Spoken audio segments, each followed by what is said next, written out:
अभी बल्कि ये बहुत अच्छा वक्त है कि जिसके अंदर हमें एटलीस्ट ये पता लग जाए कि हमने क्या चीज़ें नहीं करनी, ठीक है ना, सो दैट हम उस चीज़ को प्रिवेंट कर लें, क्योंकि बेसिकली ईद के ऊपर ख़वातीन का बहुत सारा वक्त जो है वो किचन के अंदर गुजरता है और उसकी प्रिवेंशन जो है ना वो इन फेशियल्स या ट्रीटमेंट से भी ज़्यादा ज़रूरी है कि हमने उसमें अपने आप को कैसे बचाना है। तो ये कि एक तो फेशियल्स में अगर हम जाएँ तो जिस तरह नॉन इनवेसिव जितने फेशियल्स होते हैं वो हो सकते हैं विदाउट उसमें अगर हम डर्मा प्लेनिंग या कोई एक्सफोलिएशन नहीं करते स्किन की तो उसके बगैर हो सकते हैं। पेप्टाइड फेशियल्स हो सकते हैं, वो डीपली नरिश करते हैं, मॉइस्चराइज करते हैं, आपकी स्किन को हाइड्रेट करते हैं। और इसके साथ साथ जब हमने ये देखना है कि जब हमने कुकिंग करनी है, किचन में जाना है, तो हमने अपनी स्किन को किस तरह जो है वो प्रोटेक्ट करना है, ठीक है, क्योंकि बेसिकली ज़्यादा कुकिंग का टाइम अगर हम, क्योंकि सारा दिन अगर गुजर रहा है और वो मेकअप के साथ आपने कुकिंग नहीं करनी, ठीक है ना, कोशिश करें कि अगर आप रेडी भी हैं तो हल्का फुल्का कोई लिपस्टिक या कुछ इस तरह लगा के कुकिंग कर लें एंड देन जैसे ही कुकिंग से फ्री होती हैं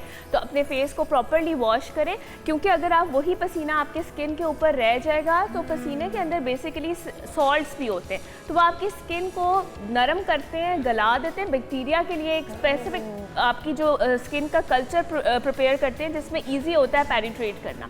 तो इसलिए जब आपको पसीना आए तो ज़रूरी है कि अपना फेस वॉश करके फिर आप जो है वो प्राइमर लगा के मेकअप कर सकती हैं, तो ये कि रेडी हो जाए। उससे ये है कि आपकी तैयारी भी ख़राब नहीं होगी, कि आपका काम जो किचन वाला है वो भी अच्छे तरीके से सरंजाम आप दे देंगी और उसके बाद जब आप तैयार होंगी तो आप फ्रेश भी लगेंगी, ग्लोई भी लगेंगी, क्योंकि आप उसी टाइम ज़ाहिर है अपने आप को रेडी करेंगी तो वो आपकी मतलब स्किन जो है वो बिल्कुल ग्लो कर रही होगी। अरे वाजिब। अच्छा, एक और चीज़ भी डॉक्टर साहब हमने देखी है कि जितने स्किन ट्रीटमेंट्स हैं उसके बाद कहा जाता है कि हीट से, सनलाइट से अपने आप को बचाना है, तो उसका कोई रिएक्शन भी हो सकता है अगर आप फेशियल केयर करवाया हुआ या कोई ऐसा ट्रीटमेंट जिसके बाद एहतियात करनी है और आप किचन में चले गए, झुलसा देने वाली गर्मी भी है, टेम्परेचर किचन का वैसे ही हाई होता है, तो उसका कोई बुरे असरात भी हो सकते हैं? बिल्कुल, बहुत बुरे असरात होते हैं, क्योंकि रीज़न ये है कि जब भी हम कोई भी high penetrating acid based treatments करवा रहे हैं जिनमें स्टेरॉइड्स हैं या एसिड्स ज़्यादा हैं, जो एक्टिव एसिड्स हैं, स्किन को एक्सफोलिएट करें तो वो आपकी स्किन को इरिटेट करेंगे। तो उसमें यह है कि अगर आप चूल्हे के आगे जा रही हैं तो आप अपने स्किन के ऊपर सनस्क्रीन लगाएं और सनस्क्रीन के ऊपर जिंक ऑक्साइड पेस्ट या मिनरल बेस्ड सनस्क्रीन लगाएं जिनके अंदर टाइटेनियम ऑक्साइड या जिंक ऑक्साइड मौजूद होता है। ऐसे सनस्क्रीन्स मौजूद होते हैं जो स्पेसिफिकली हीट की ही प्रोटेक्शन को जो है वो कर रहे होते हैं, जो कि आपकी चूल्हे की है या बारबेक्यू करते हुए आपके फेस के ऊपर जो हीट पड़ रही है, या आप जो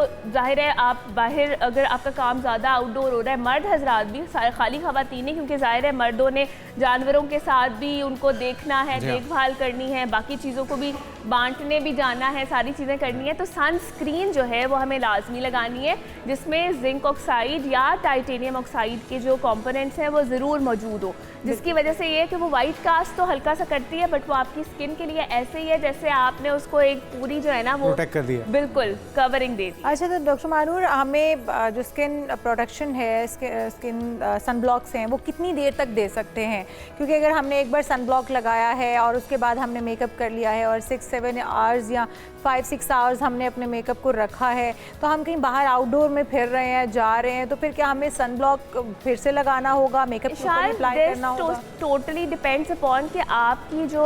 इन्वायरमेंट है वो कैसी है। अगर आप फॉर एग्जांपल घर में बैठी हुई हैं या आप किसी इंडोर एरिया में बैठी हुई हैं जहाँ पे आपको स्वेटिंग नहीं हो रही और अगर आपने उसमें जिंक ऑक्साइड बेस या टाइटेनियम ऑक्साइड बेस जो है वो आपने सनस्क्रीन लगाई हुई है तो वो आपके 4 to 5 आवर्स 6 आवर्स आराम से निकाल देगी। लेकिन अगर आप बाहर जा रही हैं जहाँ पे आपकी स्किन पे पसीना आ रहा है, पसीने से ज़ाहिर है सनस्क्रीन इवनली डिस्ट्रीब्यूट भी नहीं रहेगी और वो उतर भी जाएगी काफ़ी हद तक, तो उसके अंदर फिर आपको वो 2 से 3 आवर्स के अंदर रिपीट करनी। और अगर आप गाड़ी में हैं लेकिन हैं बाहर आउटडोर में और ट्रैवल कर रहे हैं, गाड़ी में है, अगर एसी के आगे है तो पसीना नहीं आ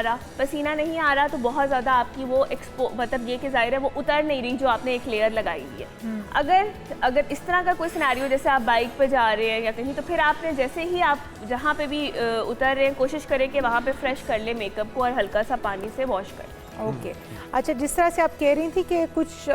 जुनैद भी कह रहे थे कि ऐसी होती हैं ट्रीटमेंट्स की जो ज़ाहिर है अब रात को तो नहीं आप करवा सकते, आज चांद रात है, सुबह ईद है, तो फिर क्या किया जाए? तो ख़वातीन तो बोटॉक्स भी मैं देखती हूँ करवा रही होती हैं, फिलर्स भी करवा रही होती हैं कि जी चांद रात को करवा लेते हैं, सुबह तक हम बड़े फ्रेश लगेंगे। नहीं, तो क्या ऐसा जनरली होता है? ऐसे जितने भी ट्रीटमेंट्स हैं इनके अंदर डाउन टाइम होता है, क्योंकि देखिए हर स्किन के जो है वो एक रिएक्शन टाइम डिफरेंट होता है। ऐसे बहुत से लोग हैं जो कहते हैं कि हमने आज ट्रीटमेंट करवाया, कल हमें फ़र्क नहीं पड़ा, लेकिन ऐसा नहीं है कि सबकी स्किन वैसे ही हैं। हर बंदे की स्किन डिफरेंट है और कुछ स्किन के ऊपर ज़ाहिर है इसके रिएक्शंस भी होते हैं। तो ये कि सेफ़ टाइम ये होता है कि आप कम अज़ कम 10 to 14 डेज़ पहले इन ट्रीटमेंट्स को लें। अगर आप इमीडिएट ट्रीटमेंट्स के ऊपर बात करती हैं तो वो सिर्फ आपके पास पेप्टाइड्स या जो कि नॉन इन्वेसिव फेशियल्स हैं वो रह जाते हैं, क्योंकि वो आपको इमीडिएट वो नहीं करते। अगर आप बोटॉक्स करवाती हैं और बोटॉक्स के बाद आपका एक्सट्रीम हीट एक्सपोजर है तो बोटॉक्स हीट की वजह से माइग्रेट कर जाता है और माइग्रेशन की वजह से उसके डिस्पोर्ट्स हो जाते हैं, किसी का टोसिस हो जाता है, आईलिड ड्रूप कर जाती है, मुंह टेढ़ा हो चेहरा सकता है, बिगड़ सकता है। हाँ जी बिल्कुल बिल्कुल बिल्कुल, क्योंकि हीट जो है उसके अंदर आपने बोटॉक्स के अंदर कम अज़ कम 4 to 5 डेज़ आपने अवॉइड करनी है कि आपका कोई एक्सेसिव हीट का एक्सपोजर ना हो। अच्छा, जो अमूमी तौर पे जिनका सन एक्सपोजर ज़्यादा है, जिनको आउटडोर काम करना पड़ता है किसी भी वजह से, चाहे स्कूल गोइंग बच्चियाँ ही क्यों ना हो या बच्चे क्यों ना हो, तो उनके लिए क्या मशवरा है कि वो उनके कलर टैन होने से बचाया जा सके और फिर अगर हो गया तो उसको वापस रिकवर किया जाए? वापस रिकवरी के लिए तो ये कि एक तो देखें सन एक्सपोजर ज़्यादा उन लोगों को इफ़ेक्ट करता है जिनके अंदर क्या कहते हैं अंडरलाइंग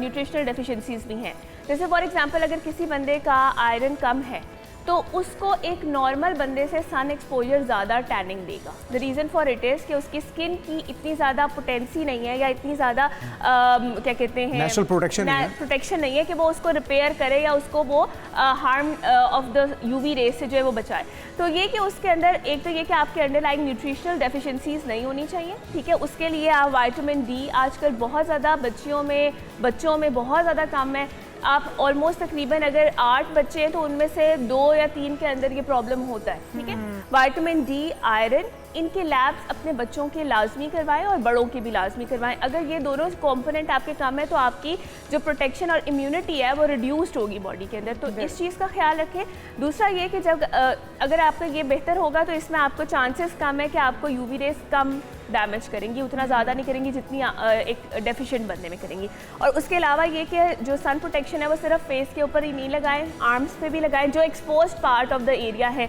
हैंड्स पे लगाएं, फीट्स पे लगाएं, जो आपके लगता है कि एक्सपोज्ड है। अगर आप बाहर जा रहे हैं, जैसे आप बाइक पे जा रहे हैं, तो हेलमेट का इस्तेमाल करें ताकि फेस के ऊपर आपके मिनिमम जो है वो एक्सपोजर हो। हैंड्स के लिए ग्लव्स इस्तेमाल करें, स्लीव्स मिलती हैं वो आप बाइक के ऊपर पहन सकते हैं। तो ये चीज़ें अगर आप इस्तेमाल करते हैं तो देखेंगे 1 से 2 दफ़ा की प्रोटेक्शन है, लेकिन आपका इससे मतलब लाखों रुपए का खर्चा बच जाता है, क्योंकि रीज़न ये है कि थोड़ी सी प्रोटेक्शन से आपकी वो सारी एरिया कवर हो रहा है जिसके ऊपर आपकी डायरेक्ट हो रही है। और जैसे ही आप घर जाते हैं तो कोशिश करें, अगर आपको स्वेटिंग हुई हुई है, जिम से आए हैं, स्विमिंग से आए हैं या काम से आए हैं, कहीं से भी अगर आप घर आते हैं तो कोशिश करें जैसे ही स्वेटिंग वाली बॉडी को प्रॉपरली जो है वो एक प्लेन वाटर से वॉश करें। क्योंकि रीज़न ये है कि अगर जैसे आप देखें अभी ईद आ रही है तो हमने देखा है कि नॉर्मली गोश्त को गलाना होता है तो हम उसके अंदर नमक डालते हैं, तो उस तरह वो ज़ाहिर है उसकी जो है ना वो टेंडेंसी वो टेंडर हो जाता है ज़्यादा। सिमिलरली हमारी बॉडी के ऊपर भी अगर जो सॉल्ट्स हैं जो स्वेट के अंदर मौजूद है वो अगर लॉन्ग टाइम के अंदर रहेंगे तो वो वहाँ पे फंगल इन्फेक्शंस को